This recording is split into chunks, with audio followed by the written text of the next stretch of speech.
देखिए, पहले तो मैं निंदा करूंगा क्योंकि मैं जनता से अपील करूंगा कि लॉ एंड ऑर्डर को अपने हाथ में ना ले।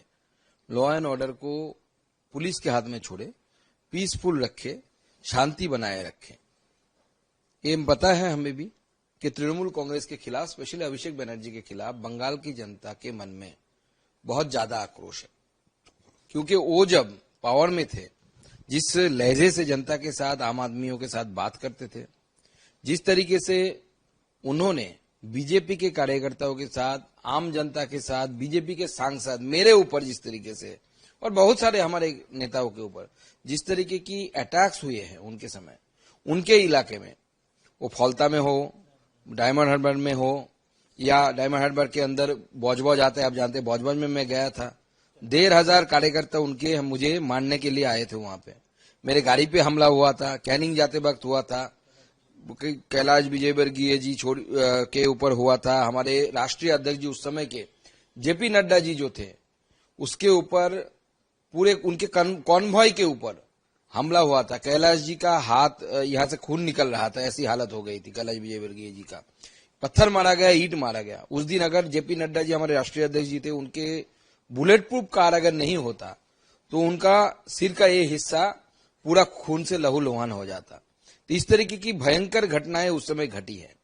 बंगाल की जनता ने देखा है उसको, उसका आक्रोश है, मैं मानता हूं, और उस आक्रोश को हम एक्नॉलेज भी करते हैं। लेकिन फिर भी जनता से अपील है कि कुत्ते अगर हमें काटे, हम तो काटते नहीं ना, तो इसलिए शांति बनाए रखे। तृणमूल था, तृणमूल ने अपना समय जो करना था कर लिया। अभी बंगाल को हमें ठीक करना है, बंगाल को हमें सुधरना चाहिए। देखिए, एक के बाद एक की घटनाएं घटी है, और जिस तरीके से इलेक्शन से पहले अभिषेक बनर्जी ने खुलेआम बीजेपी के कार्यकर्ताओं को धमकाना, अमित शाह जी जो आदरणीय गृह मंत्री है इस देश के, उनके नाम लेकर चैलेंज करना, तू बोल के कि 12 बजे के बाद 4 तारीख वोट का रिजल्ट आएगा और 12 बजे के बाद आप कलकत्ता में रहना, इस तरीके का धमकी देना। हमारे जो मुख्यमंत्री जी है, वो जब एलओपी थे, लीडर ऑफ अपोजिशन थे, उनके गाड़ी के ऊपर बार बार हमला कराना, बहुत बार घटनाएं घटी है। और पूरी इसके पीछे अभिषेक बनर्जी का पूरा उनका नेटवर्क था और वही कराते थे। आज पासा पलट गया है। फिर भी मैं जनता से अपील करूंगा कि बंगाल को हमें सुधारना है, और बंगाल बंगाल की राजनीति को हमें हिंसा मुक्त करना है। जिस तरह का ये जो में भी देखा गया है, पहले वहाँ पे जो लीडर से डायमंड हार्बर मॉडल की बात करते थे, वहाँ पे जनता ने अपना मूड को परिवर्तन किया। जिस तरह से इस बार जनमत मिला है बीजेपी को, कहीं ना कहीं ये बड़ा आक्रोश अब वोट से अब जनता अपने आप में भी सबको देख रही है। देखिए, ये तो जो वोट मिला, जिस तरीके से एक के बाद एक घटनाएं पूरे पश्चिम बंगाल में घटी, वो जहां पे डेमोक्रेसी को स्पेशली कुचला गया, जैसे फलता जैसे इलाकों में, तो वहां पे 1 लाख से भी ज्यादा वोटों से तृणमूल को हारना पड़ा। वो 4th पोजीशन में आ गई तृणमूल कांग्रेस, क्योंकि जनता इतना आक्रोशित है तृणमूल कांग्रेस के ऊपर, इतने जनता के ऊपर अत्याचार हुए, इतने दबाया गया।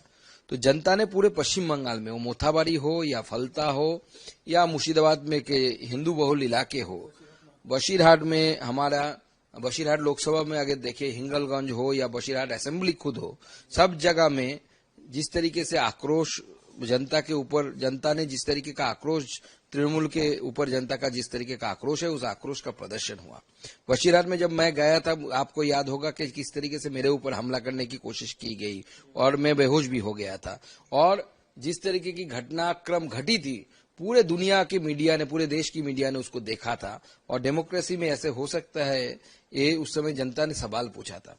आज पासा पलट गया है, इसलिए अभिषेक बनर्जी के खिलाफ इस तरीके के आक्रोश बाहर आ रहा है। फिर भी मैं उनसे आग्रह करूंगा, उन लोगों से, जनता से, कि आप लोग शांति बनाए रखें, लॉ एंड ऑर्डर पर भरोसा रखिए। दादा, जिस तरह का ये आपने कहा है, का परिणाम बंगाल में आप लोग लगातार अपील भी कर रहे हैं, चाहे पोस्टपोल वायलेंस ना हो, चाहे आप लोग खुद इसको लेके सख्त है और कार्रवाई भी कर रहे हैं, अपने कार्यकर्ताओं को भी कार्रवाई कर रहे हैं, तो क्या लग रहा है कि 2021 के बाद 2024 में जिस तरह का शांतिपूर्ण हुआ है, पूरे देश ने, दुनिया ने देखा, क्या कहना चाहते हैं? देखिए, अगर 2021 और हमारे 26 की आप कंपैरिजन करें, 2021 में इतने सारे पोस्टपोल की घटनाएं घटी थी, और उसमें से कुछ हिस्सा ही एफआईआर हुआ था, फिर भी एफआईआर की संख्या 12,000 से भी ज्यादा थी।